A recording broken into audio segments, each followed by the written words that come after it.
Shalom Bapak Ibu Saudara. Shalom. Happy Sunday semua. Nama Tuhan, kita boleh ibadah kembali bersama.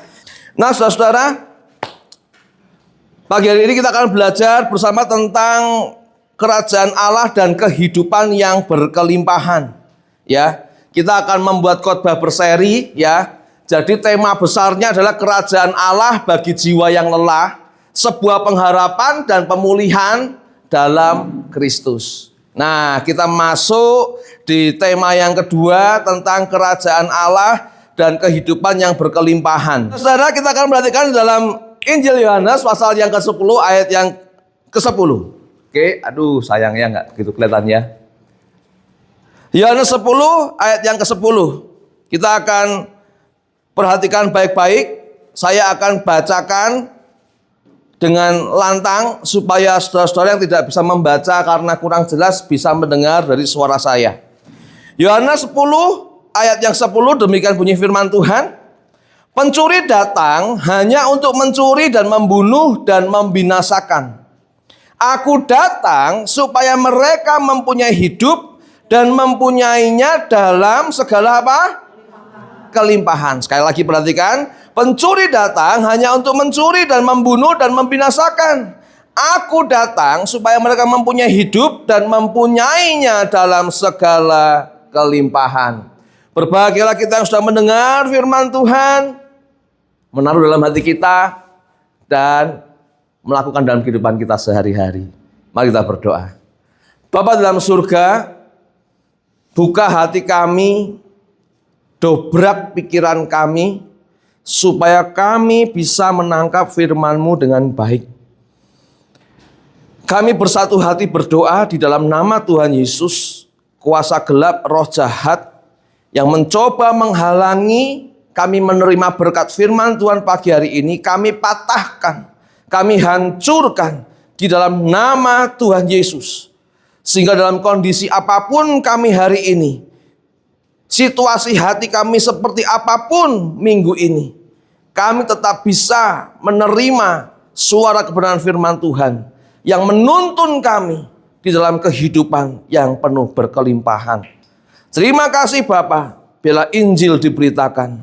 Di dalam nama Tuhan Yesus kami berdoa. Amin.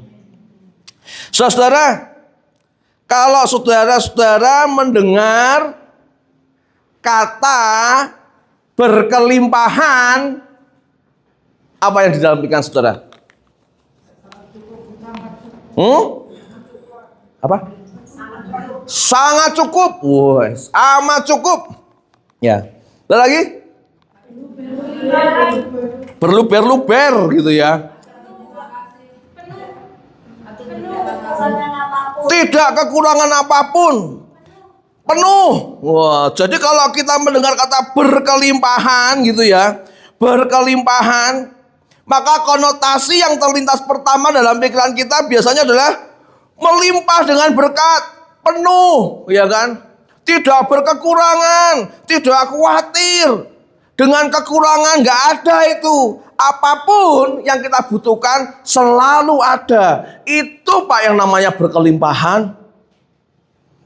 Ketika kita mendengar kata berkelimpahan, yang pertama kali seringkali juga muncul adalah mengenai kesehatan. Tidak jarang orang kalau sudah ketemu dengan kata berkelimpahan, wah ini kelimpahan tentang terobosan. Wah, siapa yang nggak suka terobosan? Khotbah itu kan terobosan. Wah, segala macam dihancurkan dan lain sebagainya. Terobosan.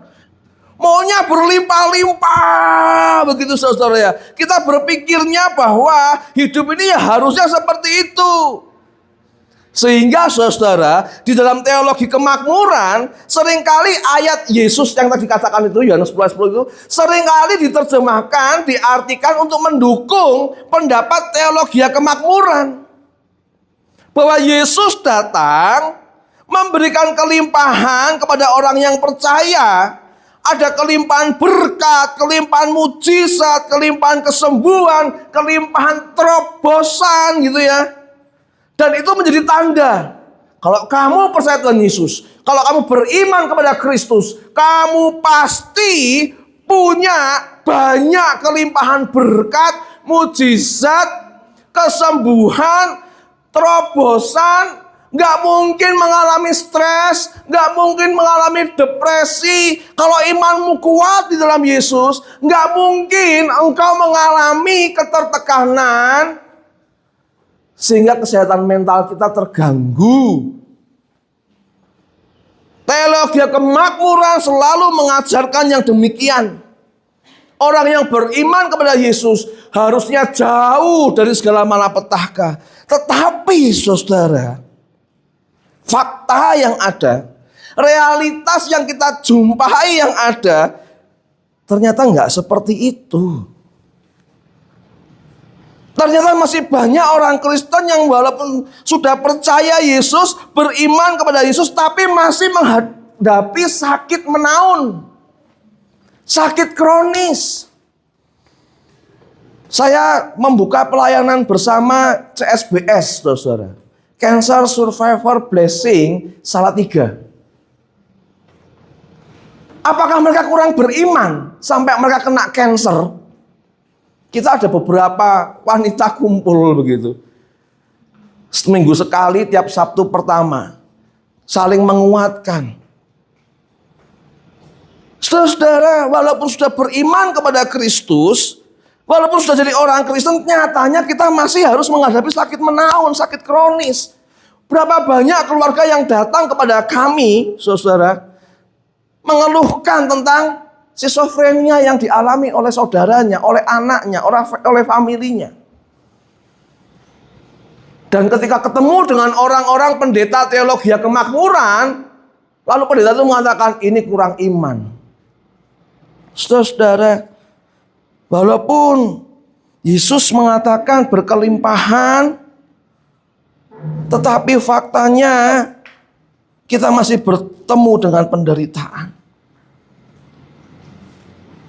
Walaupun firman Tuhan katakan hidup berkelimpahan, tapi nggak sering kita, nggak jarang juga kita hidup penuh kena tipu, pernah kena tipu. Ada yang pernah kena tipu?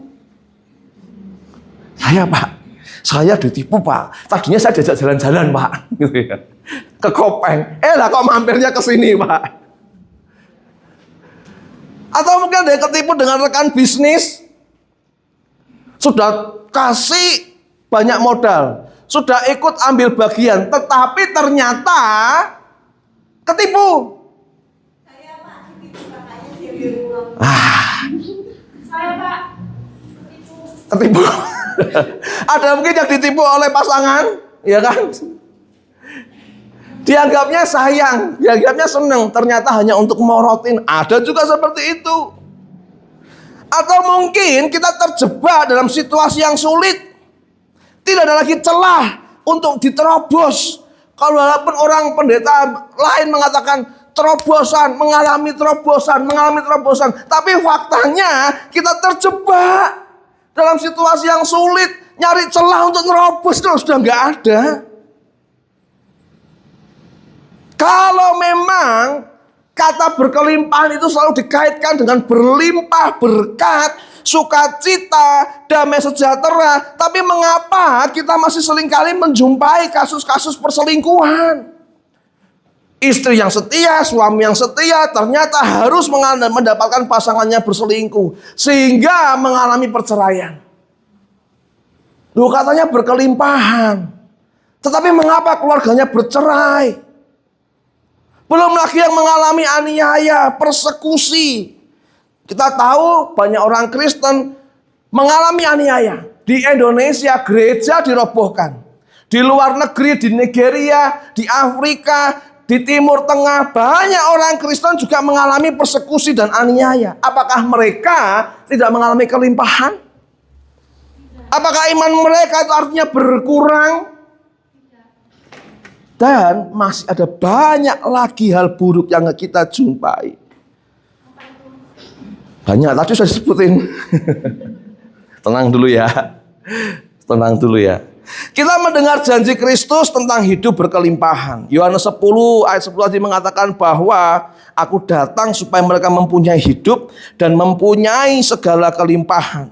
Namun pengalaman sehari-hari yang kita jumpai, Khususnya bagi kita yang hari ini masih berjuang dengan depresi, kecemasan, trauma, bipolar, stres, schizofren. Seringkali terasa ini jauh banget janjinya Tuhan. Janjimu aku mendapatkan hidup yang berkelimpahan, kok rasanya kok jauh banget. Jauh dari versinya teologi kemakmuran. Siapa sih yang tidak ingin kita lepas dari hal-hal buruk di atas?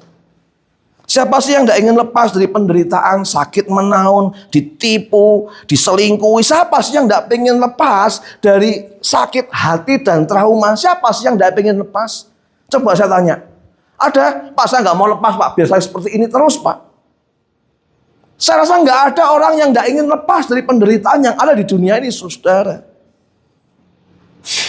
Saudara, kadang penderitaan yang kita alami, kecewa yang kita alami, kecewa yang kita rasakan, membuat kita mulai bertanya-tanya, untuk apa aku hidup? Kita mulai berpikir, untuk apa aku hidup? Sehingga nggak jarang, saudara, nggak sedikit di antara kita justru mulai kehilangan hasrat untuk hidup. Kita mengalami stres, trauma, mencoba lari dari kejamnya kenyataan. Kita mulai menanyakan, benar enggak sih Yohanes 10 ayat 10 itu?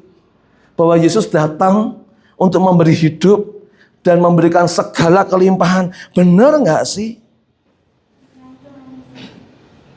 Atau jangan-jangan kita yang gagal memahami apa yang Yesus maksudkan. Kita mulai berpikir, apakah janji Kristus dalam Yohanes 10 ayat 10 itu gagal? Atau justru kita sendiri yang gagal memahami? Padahal saudara yang mengalami penderitaan, yang mengalami kesusahan, yang mengalami kesulitan hidup, nggak cuma engkau dan aku, saudara. Nggak cuma kita yang ada di rumah pemulihan Efata, enggak loh. Yang menghadapi kesulitan hidup, kesusahan, nggak cuma kita yang ada di sini, saudara. Semua makhluk sebetulnya juga mengalami hal yang sama, susah. Maka kalau kita perhatikan di dalam Roma 8 ayat 22, saudara, sampai 23, dikatakan apa? Sebab kita tahu bahwa sampai sekarang segala makhluk sama-sama apa? Sama-sama apa? Mengeluh. Sama-sama merasa sakit bersalin. Gak cuma manusia, hewan pun juga mengalami sakit bersalin. Hewan pun juga suka mengeluh. Makanya Rasul Paulus meneruskan dalam Roma 8:23. Dan bukan hanya mereka saja. Perhatikan baik-baik. Tetapi apa? Kita yang telah menerima apa? Karunia sulung roh. Bahkan orang Kristen sekalipun, engkau dan aku tidak akan bisa lepas dari penderitaan yang masih ada di dunia ini, saudara. Kita masih juga mengeluh dalam hati kita. Siapa yang di sini nggak pernah mengeluh? Oh, coba seminggu dikasih tahu tempe terus. Ada yang nggak mengeluh? Nah, kan? Pak, makannya tahu tempe terus, Pak. Kalau kita nggak bisa jajan, nggak dapat paket, nggak pernah ngeluh juga. Jadi yang namanya penderitaan, rasa hati yang tidak nyaman, itu nggak cuma orang lain yang tidak menerima Yesus saja yang mengalami. Engkau dan aku yang sudah menerima karunia sulung roh juga mengeluh. Di dalam hati, walaupun nggak ngomong, nggak terucap, walaupun nggak sampai keluar kalimat dari mulut, tapi firman Tuhan katakan apa? Dalam hati mulai ngedumel, mulai menggerutu. Hidup kayak gini terus ya. Kapan ya aku bisa pulang ya? Keluargaku kok jahat banget sama aku ya? Kenapa aku udah di sini ya? Mengeluh terus, saudara. Oleh sebab itu, pagi hari ini kita mau belajar. Apakah janji? Oleh sebab itu kita akan belajar untuk mengetahui bagaimana Injil memberikan pengharapan yang realistis kepada kita yang masih bergumul dengan berbagai keadaan yang tidak baik. Bahkan Injil, kita akan belajar pagi ini bagaimana Injil bekerja dalam hidup kita yang sedang mengalami ancaman tentang kesehatan mental, dengan menunjukkan bahwa hidup berkelimpahan, nah ini kan yang ditunggu-tunggu kan. Hidup berkelimpahan itu bukan sekedar materi atau kenyamanan fisik. Tetapi hidup berkelimpahan adalah keutuhan jiwa, kedamaian batin, dan relasi yang benar dengan Allah. Ini maksudnya kelimpahan, bukan kelimpahan banyak saldo, kelimpahan banyak mobil, banyak motor, banyak rumah, banyak aset, banyak deposito, enggak. Bukan kelimpahan tentang kesehatan, berkat, terobosan, enggak, saudara. Hidup berkelimpahan bukan sekedar materi atau kenyamanan fisik kita saja, tetapi tentang keutuhan jiwa, kedamaian batin, dan relasi yang benar dengan Allah. Sehingga untuk dapat memahami kelimpahan seperti apa yang Tuhan Yesus janjikan, kita perlu melihat realitasnya terlebih dahulu, saudara. Kita perlu melihat realitasnya terlebih dahulu. Paling tidak ada 3 realitas yang kita akan perhatikan bersama. Faktanya itu apa aja sih? Ternyata, saudara, ini realitas, kenyataan, fakta yang mau tidak mau engkau harus terima. Aku harus terima. Kita semua harus terima. Yang pertama adalah apa? Bahwa dunia ini sudah jatuh. Jatuh ke dalam dosa. Jatuh karena dosa. Fakta yang kedua adalah apa? Kerajaan yang sudah dijanjikan itu sudah datang. Yang ketiga, realitas, fakta, kerajaan yang akan datang secara sempurna. Nah, nanti kita akan pelajari bersama. Kerajaan Allah itu sudah datang atau belum? Nah, nanti kita akan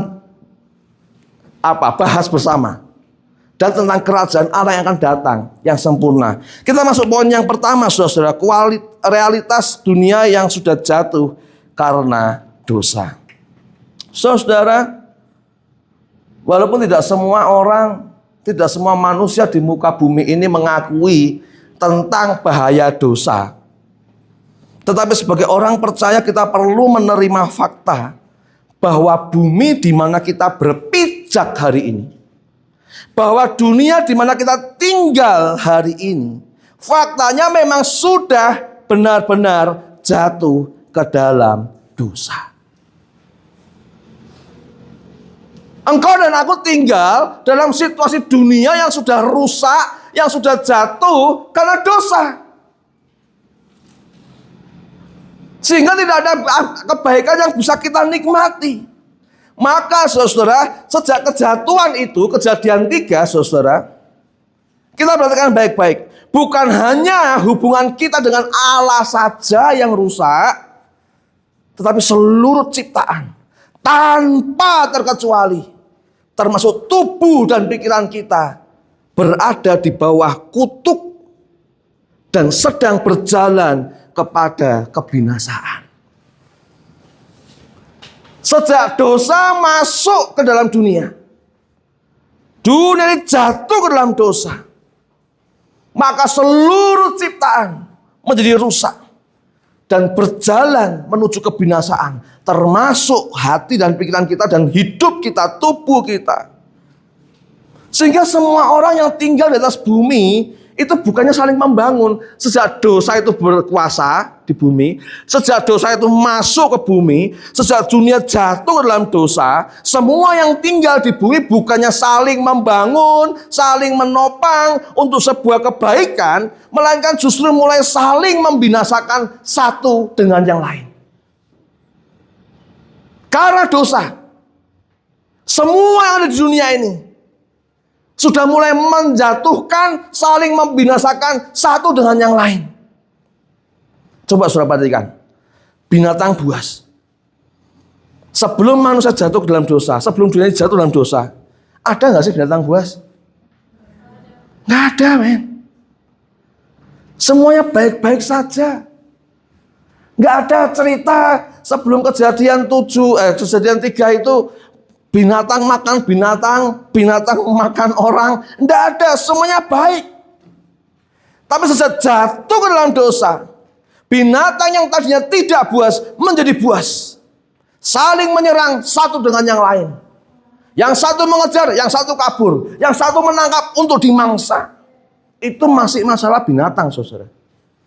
Saudara, manusia yang tadinya adalah diciptakan menjadi representatif Allah di dunia untuk mengusahakan, untuk merawat bumi, akhirnya apa? Ketika manusia jatuh ke dalam dosa, manusia berubah menjadi rakus, tamak, mengeksplorasi, dan menghabiskan sumber daya alam untuk kepentingan bersamakah? Enggak, untuk kepentingan sendiri. Untuk menimbun kekayaan sendiri, untuk menambah kuasanya sendiri, menambah materinya sendiri. Manusia jatuh ke dalam dosa. Harusnya sebagai wakil Allah mengelola bumi, tetapi justru berbalik, menghabisi bumi. Dan akhirnya apa, sudah perhatikan? Bumi yang tadinya adalah tempat yang bersahabat, bumi yang tadinya nyaman untuk ditinggali manusia, sejak jatuh ke dalam dosa menjadi tempat yang seolah-olah dapat sewaktu-waktu memunculkan amarahnya kepada siapa? Pada manusia. Dengan acara apa? Bencana alam. Tadinya bumi baik-baik saja, tapi sewaktu-waktu tiba-tiba ada gempa. Tiba-tiba menelan yang ada di atasnya masuk ditenggelamkan oleh tanah itu. Akhirnya bumi tidak lagi sinkron dengan manusia. Kita ingin bersama-sama belajar kembali menjadi representatif Allah dalam mengelola dunia, dalam mengelola tanah, dalam mengelola semua yang ada di sini. Engkau dan aku dalam segala keterbatasan kita, derita yang kita alami, kita mau sama-sama belajar bagaimana kita mengelola yang ada. Sama belajar untuk mengembalikan fungsi kita pertama tadi loh. Menjadi representasi Allah, wakilnya Tuhan untuk mengelola bumi. Saudara-saudara, kalau kita sudah lihat binatang dengan binatang, binatang dengan orang jadi buas, manusia menjadi rakus dan tamak, bumi justru mudah marah melalui bencana alamnya. Demikian juga dengan pikiran kita. Sama dengan organ tubuh lainnya juga bisa sakit karena dosa.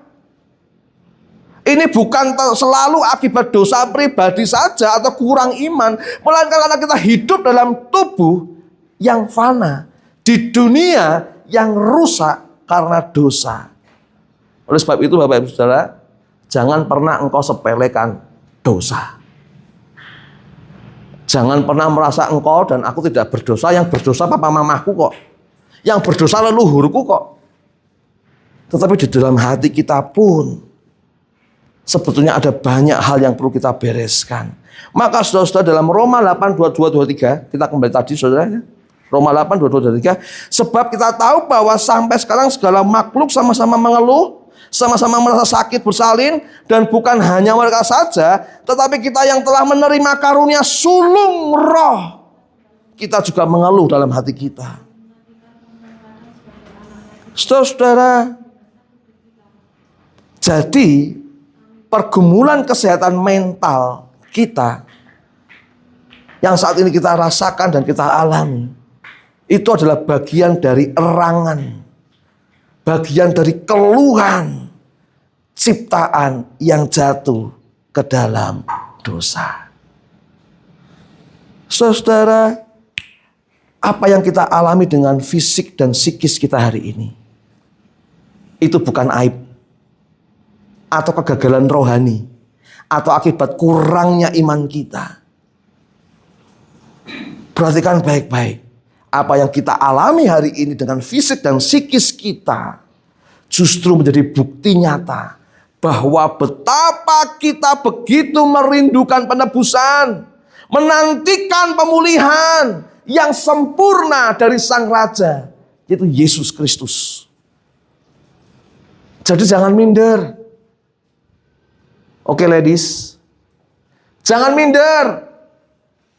Dengan dirimu, dengan fisikmu, dengan psikismu. Aku minder Pak. Aku sudah dicap orang gangguan psikis begitu ya. Aku nggak berani kumpul Pak. Aku takut Pak. Karena dunia ini melihat ini aib Pak. Tidak.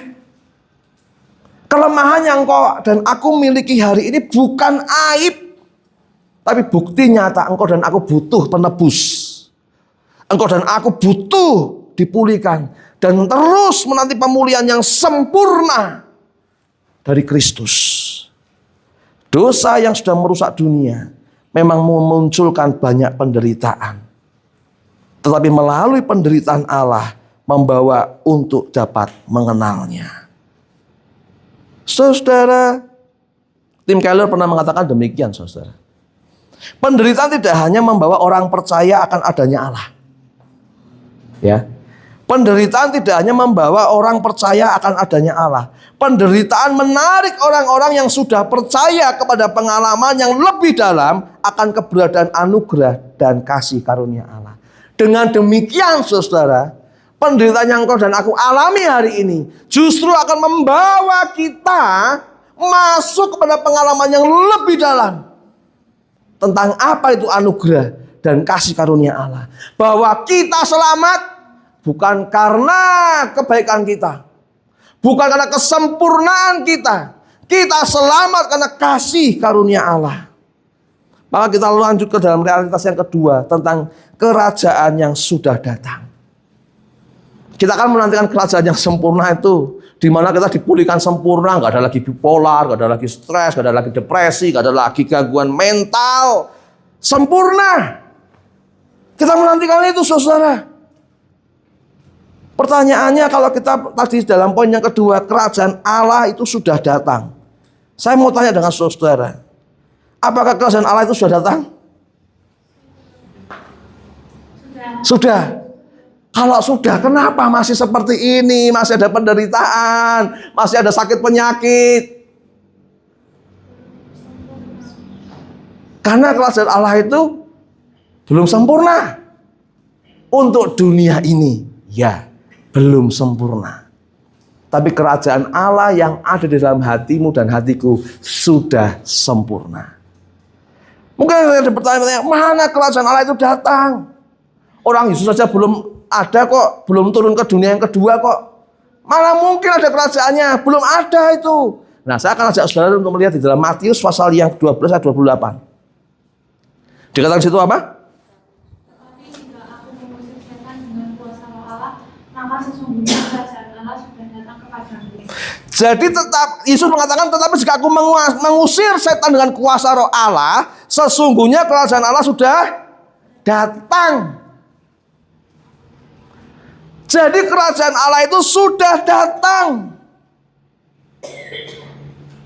Saudara perhatikan, sebelum kerajaan Allah yang datang secara nyata di dunia ini, terlebih dahulu kerajaan Allah itu datang di dalam hatimu dan hatiku terlebih dahulu, saudara. Sebelum kerajaan Allah itu datang secara fisikly, Yesus Kristus memerintah di atas dunia, memerintah segala pemerintahan yang ada di dunia berpusat kepada Kristus. Sebelum itu datang, maka kerajaan Allah sudah datang terlebih dahulu dalam hidupmu, hidupku, hatimu, hatiku, saudara. Jadi meskipun kita hidup di dunia yang sudah jatuh akibat dosa, ternyata Sang Raja telah datang, yaitu Yesus Kristus. Kerajaannya hadir di tengah-tengah kita saat ini. Dan Ia memberikan kelimpahan rohani di tengah-tengah kelemahan kita. Nah, kelimpahan inilah yang dijanjikan dalam Yesus. Dijanjikan oleh Yesus di dalam Yohanes 10 ayat 10, saudara. Aku datang supaya apa? Mereka mempunyai hidup dan mempunyai segala kelimpahan. Mengapa Yesus berkata, aku datang supaya mereka mempunyai hidup? Ini yang perlu kita pahami dulu. Engkau dan aku sebelum menerima segala kelimpahan, kita perlu hidup terlebih dahulu. Makanya Yesus mengatakan, aku datang supaya mereka mempunyai hidup. Karena sebelum dia datang sebenarnya, sesungguhnya yang kedua kali, semua manusia yang sedang berjalan dalam kebinasaan dan pasti mati karena maut, karena upah dosa adalah maut, perlu diberi hidup dulu oleh Yesus. Jadi sejak dosa jatuh dalam dunia, semua ciptaan sedang berjalan menuju kebinasaan, sedang berjalan menuju kematian. Makanya Yesus datang untuk memberi hidup. Hidup dulu kita ini. Ditebus dulu kita ini, baru kita akan menikmati kelimpahan. Maka sebelum Yesus memberikan kelimpahan, Ia memberikan hidup terlebih dahulu. Saudara, nanti kita akan lihat kelimpahan seperti apa sih yang dimaksud oleh Yesus Kristus ketika dia mengucapkan sabdanya dalam Yohanes 10 ayat 10 ini, saudara. Tetapi yang perlu kita tahu hari ini, kerajaan Allah sudah datang. Tetapi pertama kali Ia datang, memerintah terlebih dahulu. Di mana? Hati kita. Hidup kita sudah ada di bawah pemerintahan kerajaan Allah. Sebelum dia datang secara real, terbukti secara real, hati kita lah terlebih dahulu tempat kerajaan Allah itu. Baru setelah itu, genap waktunya, kerajaan Allah akan memerintah sepenuhnya di bumi, di masa yang akan datang, dengan Yesus Kristus dia menjadi sebagai rajanya. Maka realitas yang ketiga tentang kerajaan yang akan datang. Kerajaan yang akan datang. Saudara, perjuangan kita menghadapi kesehatan mental, psikis kita hari ini, itu semua bersifat sementara. Ada pengharapan yang pasti dan akan mengalami kelimpahan, yaitu pemulihan total di masa depan. Nah, inilah yang sering di dalam teologi Kristen itu disebut sudah tetapi belum. Kerajaan Allah itu sudah tetapi belum. Already but not yet. Kita ini sudah berada di dalam kerajaan, tetapi kita belum melihatnya dalam kemuliaan. Kapan kita melihatnya dalam kemuliaan? Ketika Kristus datang yang kedua kali. Kita bisa melihat kemuliaan kerajaan Allah. Tetapi hari ini kita sudah menerima kerajaan Allah, saudara. Jadi saat ini kita merasakan berkat-berkat awal kerajaan itu. Apa berkat awal kerajaan Allah itu? Penebusan dan pelayakan. Berkat utama, berkat pertama. Sebelum kita melihat kemuliaan kerajaan Allah yang sesungguhnya, hidupmu dan hidupku sudah ditebus terlebih dahulu, dilayakkan terlebih dahulu. Walaupun kita masih menantikan penggenapannya yang sempurna di masa akan datang. Saudara, pertanyaannya adalah, pemulihan total seperti apa yang akan dialami oleh anak-anak Allah di kerajaan yang akan datang? Kayak apa sih? Kelimpahan pemulihan total seperti apa yang dialami oleh anak-anak Allah di kerajaan yang akan datang? Kita lihat di dalam Wahyu 21 ayat 4, saudara. Dan Ia akan menghapus segala air mata dari mata mereka, dan maut tidak akan ada lagi. Tidak akan ada lagi perkabungan atau ratap tangis atau duka cita. Sebab apa? Segala sesuatu yang lama itu telah berlalu. Ini termasuk duka cita karena depresi kita akan berlalu. Termasuk kecemasan dan segala bentuk sakit mental yang kita alami hari ini. Itu semua akan berlalu. Di kerajaan yang akan datang akan ada shalom yang sempurna untuk engkau dan aku. Maka teruslah beriman kepada Kristus. Nah, saudara, kita akan melihat kabar baik di dalam Yohanes 10 ayat 10, saudara. Ya, dikatakan apa? Pencuri datang hanya untuk apa? Mencuri, membunuh, membinasakan. Datang supaya mereka mempunyai Hidup mempunyai dalam segala kelimpahan. Nah, saudara perhatikan, pencuri datang hanya untuk mencuri, membunuh, dan membinasakan. Apa sih maksudnya? Saudara, dosa yang datang itu seperti pencuri. Dosa datang seperti pencuri. Karena dosa mencuri semua sukacita kita, mencuri damai sejahtera kita. Dosa mencuri semua itu dari hidup kita, sehingga kita menjadi manusia yang rapuh dan terbunuh dalam kebinasaan. Rohani kita menjadi lemah. Karena dosa itu datang untuk mencuri itu semua dari hidupmu dan hidupku, saudara. Dosa mencuri semua kesukacitaan kita. Melalui apa? Peristiwa-peristiwa yang menyakitkan yang pernah kita alami. Dunia yang sudah jatuh dalam dosa rusak. Dosa semakin masuk untuk mencuri apa yang kita punya. Sukacita dan damai sejahtera kita. Shalom kita dicuri, saudara. Dan ketika dosa itu masuk, dia mencuri untuk membunuh dan membinasakan kita. Dia mencuri melalui kegagalan yang kita alami. Dia mencuri melalui pengkhianatan yang kita alami. Kita hidup diabaikan. Mungkin engkau dan aku pernah dibully, di body shaming waktu kecil, waktu SMA. Mungkin kita pernah mengalami dilecehkan. Kita mengalami sakit menaun yang tak kunjung sembuh. Kita mungkin pernah mengalami mempunyai orang tua yang begitu kejam dengan kita, begitu keras mendidik kita. Dosa mulai masuk melalui trauma-trauma hidup kita. Sakit menaun yang gak kunjung sembuh. Dosa mencuri damai sejahtera kita untuk membunuh dan membinasakan kita. Melalui perceraian. Hubungan keluarga yang sudah kehilangan harmoninya. Mertua dengan menantu, menantu dengan mertua, orang tua dengan anak, anak dengan orang tua. Dosa masuk ke situ, mencuri semua keharmonisan dan menggantinya dengan kebinasaan.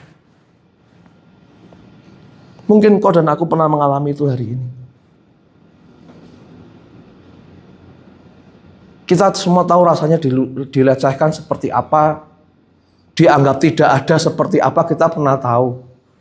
Kita mungkin pernah dianggap sebagai orang yang paling bodoh dan tidak berguna.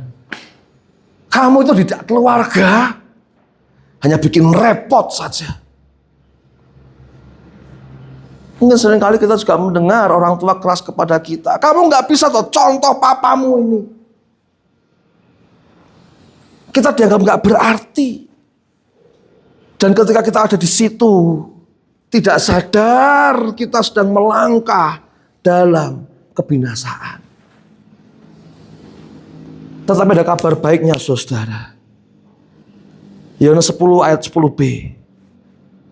Dikatakan Yesus apa? Yesus datang. Supaya apa? Kita mempunyai hidup dan mempunyai segala kelimpahan. Yesus datang supaya kita memiliki hidup lagi. Kalau dulu kita sudah punya hidup, sudah pasrah, dalam arti kita sudah menyerah, putus asa, gak mau hidup lagi Tuhan.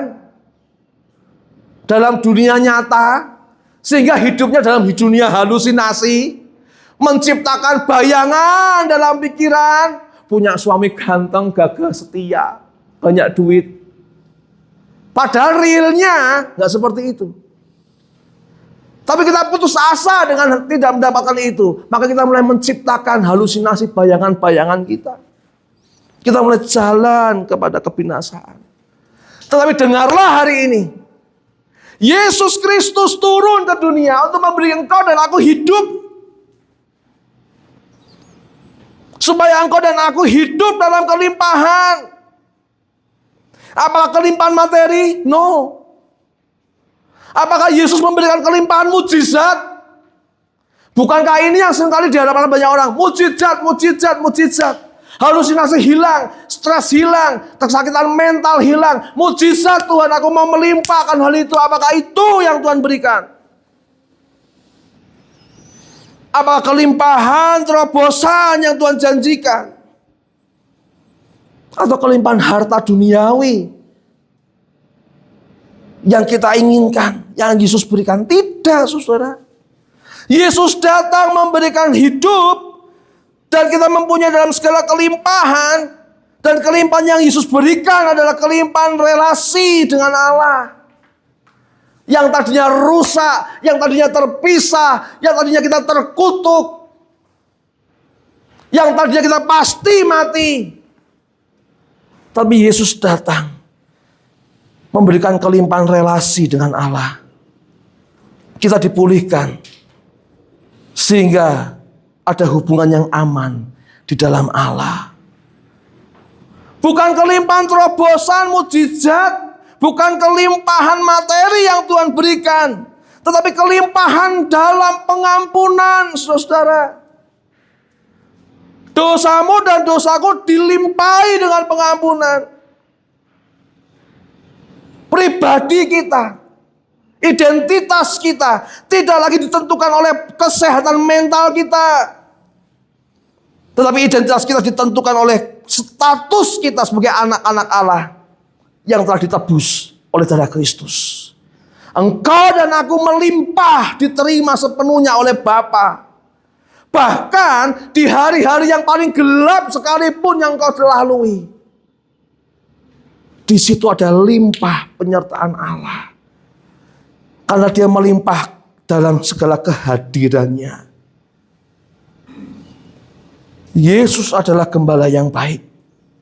Yohanes 10:11 katakan yang tidak meninggalkan dombanya yang terluka. Yesus berjalan bersama kita di lembah yang paling kelam.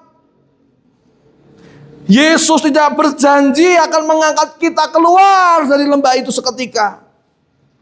Tetapi dia berjanji untuk menyertai kita saat kita melewatinya. Oleh sebab itulah kita bisa berseru, Allah Immanuel. Tuhan beserta, bukan hanya saat engkau nanti pulang bisa pulang ke rumah.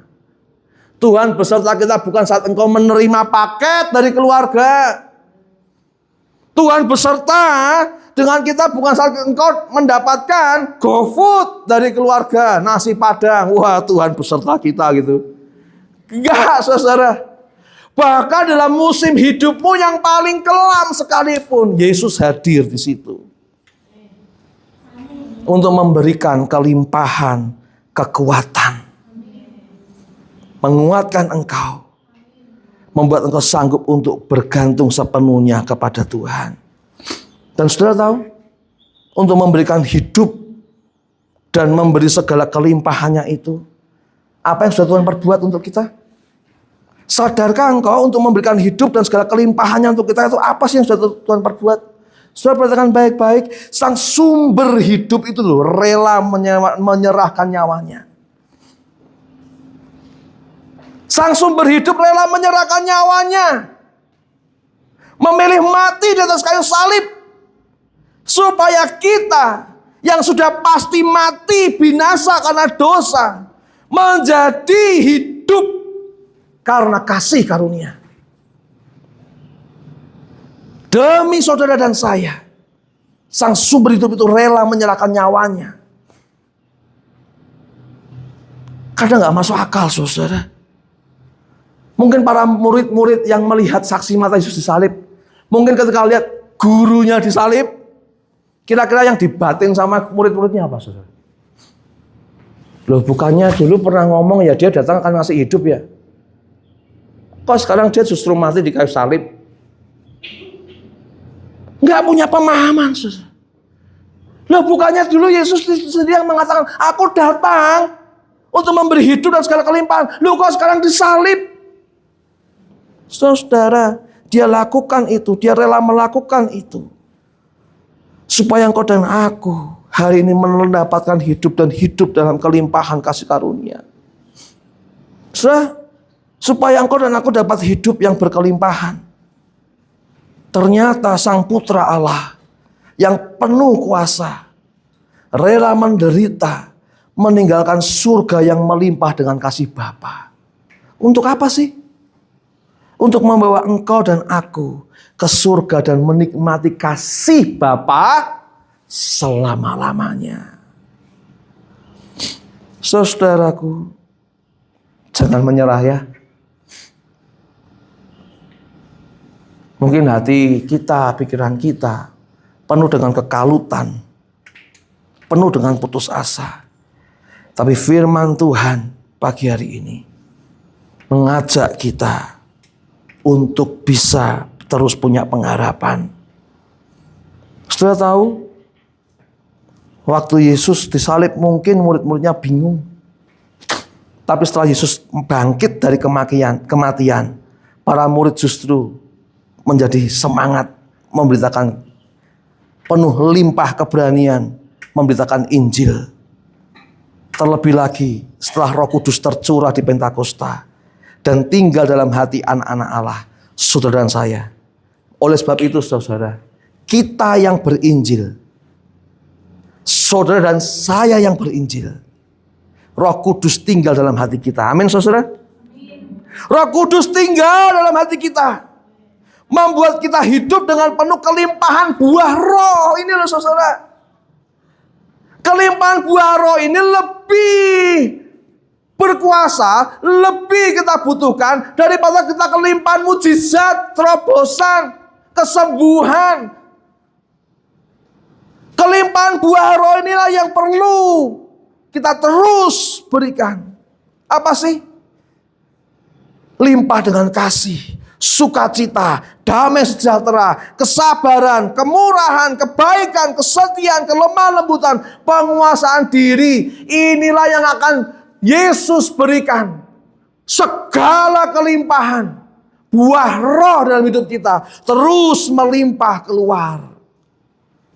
Di tempat ini, Rumah Pemulihan Efata, kita belajar bersama bagaimana sih kita melimpahkan kasih yang sudah kita terima kepada teman-teman kita, sahabat kita, membagikan sukacita kita. Kita belajar untuk bisa merasakan damai sejahtera.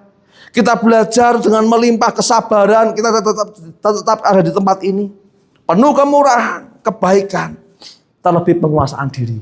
Kita melimpah. Kalau di rumah kita nggak bisa menguasai diri, maunya marah, maunya jengkel, maunya ngerusak barang. Di Rumah Pemulihan Efata, engkau belajar dengan melimpah bagaimana penguasaan diri itu. Maka sebagai penutup firman Tuhan pagi hari ini, Tim Keller mengatakan demikian, saudara-saudara. Hidup yang berkelimpahan adalah hidup yang penuh dengan pengharapan, yang tidak ditentukan oleh keadaan, tetapi oleh kasih Allah yang menyelamatkan. Hari ini engkau dan aku sudah menerima hidup. Hari ini engkau dan aku sudah menerima segala kelimpahan. Amin. Masih ada yang belum merasakan? Aku belum, Pak, gitu. Ingat baik-baik khotbah pagi hari ini, bahwa semuanya sudah Tuhan berikan. Terutama Roh Kudusnya tinggal melimpah dalam hati kita, bertahta dalam hidup kita semuanya. Amin. Mari kita berdoa.